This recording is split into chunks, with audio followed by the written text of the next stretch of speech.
জায়েজ আর কি মাসের বেলায় না জায়েজ। ও ভাই বেশি কারিগরি করেন না, আপনি যেই দল করেন সব দলে বাপ আছে।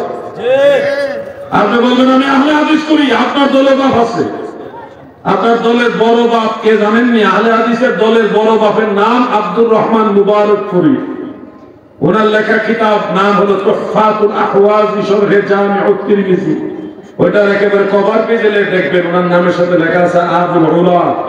আবুল উলা সর্বোচ্চ বাবা, অনেক বড় বাবা। আহলে হাদিসের কিতাব থেকে বললাম এটা। আপনি যদি বলেন আমি জামাত করি, মওদুদির জামাত, তাহলে ওনার নামটা ভালো করে পড়েন, সৈয়দ আবুল আলা মওদুদি সাহেব। এই মওদুদির নামের আগে লেখা আছে আবুল আলা। আবুল মানে আব্বা, আলা মানে বড় বড়। আবুল আলা মানে বড় বাবা। মওদুদি সাহেবের নামের আগে লেখা আছে আবুল আলা। বাদ খুঁজে পাও না। আপনি যদি বলেন না আমি মওদুদি সাহেবের দল করি না, আমি আহলে হাদিস করি না, আমি হলাম তাবলীগ জামাতের লোক, আমি দেওবন্দি। দেওবন্দ বাবা আছে, অভাব নাই। কয়টা বাপ লাগবে? বাবার অভাব নাই। ইন্ডিয়াতে গেলাম না, বাংলাদেশ থেকে কই? ইন্ডিয়াতে বাবার অভাব নাই দেওবন্দিদের। আমি শুধু বাংলাদেশে একজনের নাম বলি। বাংলাদেশের দেওবন্দি আলেমদের সবচেয়ে বড় মাদ্রাসা হলো হাটহাজারী মাদ্রাসা।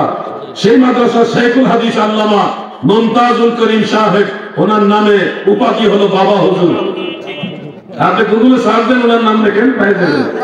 সার্চ দেন, ইউটিউবে সার্চ দিলে পাইবেন বাবা হুজুর। বাবা হুজুর লেখেন মুমতাজুল করিম সাহেব। উনি অনেক বড় আলেম ছিলেন, অনেক ভালো মানুষ। মানুষকে মেহমানদারি করে, খাওয়ায়, মানুষকে ভালোবাসে। তরিকতের শিক্ষা আছে ওনার ভিতরে। মানুষ ছাত্র যারা তারাও ওনাকে সম্মান করে, এই জন্য ওনাকে তাজিম করে বলে বাবা হুজুর। তো সবার দলে বাবা আছে। যে সব মাছি, হ্যাঁ সব পাখি মাছ খায়, নাম হয়।